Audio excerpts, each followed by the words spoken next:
तो ईरान अरब का सबसे ताकतवर देश बनना चाहता है और इसलिए उसने गाजा के हित में इजराइल से जंग मोल ली। इसलिए Yemen, Lebanon, Syria, Iraq, Libya जैसे देशों में अपने प्रॉक्सी का नेटवर्क खड़ा किया।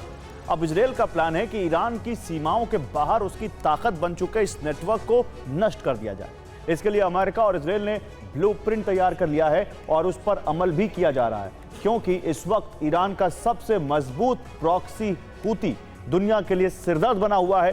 हूती ने फिर लाल सागर में एक जहाज को डुबो दिया है। इजराइल ने इस ताकत को खत्म करने के लिए जो ब्लूप्रिंट तैयार किया है, उससे अरब का नक्शा बदलने जा रहा है।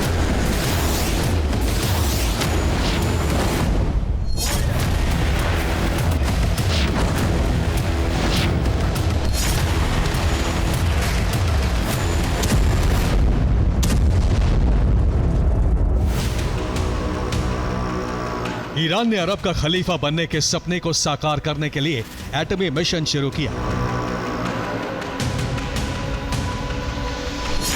इसके साथ ही पेट्रोलियम से होने वाली अरबों डॉलर की आमदनी प्रॉक्सी गुटों पर खर्च की।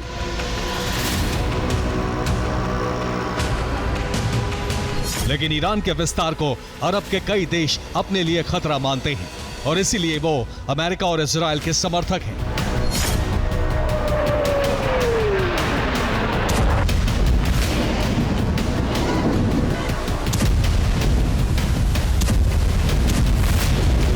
अब ईरान की प्रॉक्सी शक्ति को खत्म करने के लिए इजराइल और अमेरिका ऑपरेशन तेज कर चुके हैं, क्योंकि ऐसा नहीं किया गया तो ईरान का प्रॉक्सी गुट हूती लाल सागर जलमार्ग को बंद कर देगा।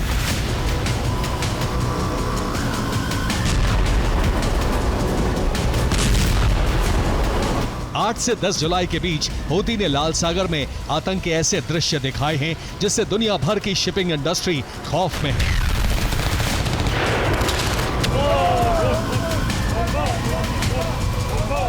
दस जुलाई को हूती ने यमन से लाल सागर में मिसाइल हमले किए और एक जहाज को निशाना बनाया।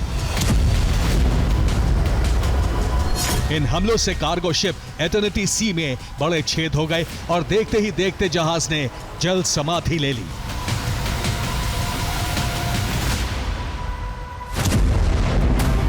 बीते 2 दिन में हूती 2 जहाजों को डुबा चुका है। यह हूती के हमलों से डूब रहे जहाजों की तस्वीरें हैं। हूती के लड़ाकों ने पहले लाइबेरियाई झंडे वाले मैजिक सीज में विस्फोटक लगाकर उसे नष्ट किया। उसके बाद एटर्निटी सी जहाज पर मिसाइल हमले किए। एंटी शिप मिसाइलों से जहाज में बड़े छेद हो गए और पानी भरने से जहाज डूब गया। हूती ने लगातार 2 जहाजों को डुबाकर यह बता दिया है कि वो जब चाहे तब लाल सागर में शिपिंग इंडस्ट्री पर प्रतिबंध लगा सकता है। हूती को रोकने के लिए ईयू को ऑपरेशन स्पाइट्स भी चल रहा है, लेकिन बीते 2 दिन से ईयू सेनाएं भी हूती को रोकने में नाकाम रही।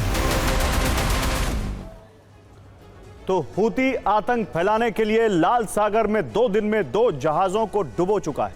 9 जुलाई को हूती ने लाइबेरिया की ओनरशिप वाले मैजिक सीज को निशाना बनाया। इसके बाद 10 जुलाई को एटर्निटी सी पर हमला किया, जिसे पहले ही बंधक बना लिया गया था। एटर्निटी जहाज पर 25 क्रू सदस्य सवार थे। हूती के हमले में 9 जुलाई को 3 नाविकों की मौत हुई थी। 10 जुलाई को हूती ने एटर्निटी सी के क्रू सदस्यों का अपहरण कर लिया। हालांकि यूरोपियन यूनियन नेवल मिशन ने कहा है कि 3 क्रू सदस्यों को रिहा करा लिया गया है।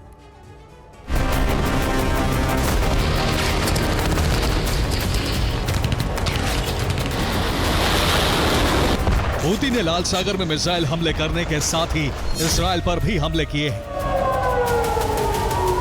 10 जुलाई की सुबह 5:28 पर हूती के मिसाइल तेल अवीव के आसमान पर पहुंची और एयर रेड अलर्ट के सायरन गूंजने लगे। हालांकि इजराइल का दावा है कि हूती के मिसाइल को हवा में ही नष्ट कर दिया गया। रिपोर्ट यह है कि अब इजराइल और अमेरिका मिलकर अरब में सभी ईरानी प्रॉक्सी नष्ट करने का ऑपरेशन शुरू कर चुके हैं।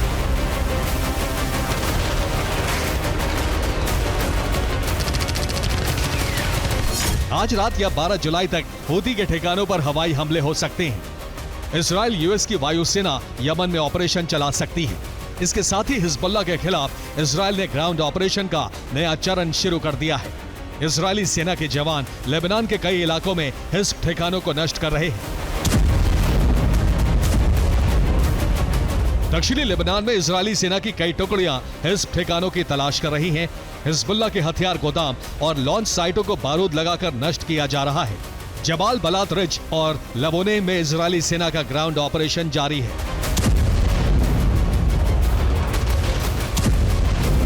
दक्षिणी लेबनान में हिजबुल्लाह की वापसी को रोकने के लिए इजरायल की 2 ब्रिगेड ऑपरेशन चला रही है। पहली ब्रिगेड है 300वीं बराम रीजनल ब्रिगेड और दूसरी है औदिद रिजर्विस्ट ब्रिगेड।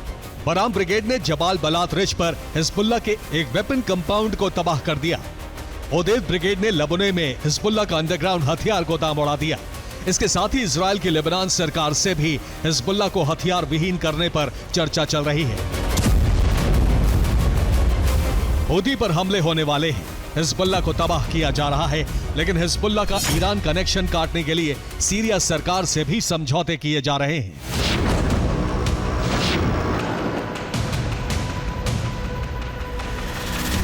सीरियाई राष्ट्रपति के साथ अबू धाबी में इजरायली प्रतिनिधि मंडल की सीक्रेट बैठक हुई है।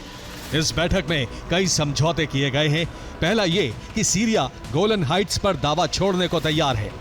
इसके साथ ही दक्षिणी सीरिया के कुनेत्रा, दारा और सुवाइदा में इजरायली बफर जोन बनाया जाएगा। इस समझौते से सीरिया के नक्शे में बड़ा बदलाव होने जा रहा है। यह समझौता हुआ तो हिजबुल्लाह का ईरान कनेक्शन पूरी तरह कट जाएगा। और इजरायल का सीरिया प्लान सफल होता है तो गोलन हाइट्स पूरी तरह इजरायल का हो जाएगा। जनवरी के ऑपरेशन में दमिश्क की ओर बड़ी सेना दक्षिणी सीरिया के इलाकों से हट जाएगी। सीरियाई सरकार को इजरायली मान्यता मिल जाएगी। इसके साथ ही सीमा पर इजरायली सुरक्षा गारंटी भी सीरिया को दी जाएगी। यह समझौता होते ही सीरिया के साथ अमेरिका का राजनयिक सहयोग शुरू हो जाएगा और साथ ही सीरिया पर लगाए गए प्रतिबंध भी अमेरिका हटा लेगा। इस नक्शे में परिवर्तन के बाद इजरायल की ताकत बढ़ेगी और इसके असर क्या होंगे आगे रिपोर्ट में देखिए।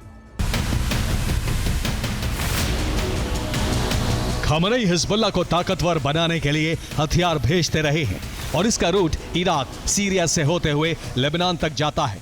सीरिया के साथ समझौता होते ही अल शारा सरकार ईरान के कूटनीतिक हितों के लिए अपने दरवाजे बंद कर देगी। इस तरह हिजबुल्लाह का ईरान कनेक्शन पूरी तरह कट जाएगा। नक्शे में यह बदलाव ईरान के लिए संकट बनने जा रहा है और इजरायल इससे बड़ी रणनीतिक जीत हासिल कर लेगा। Bureau report, TV9 Bharatvarsh.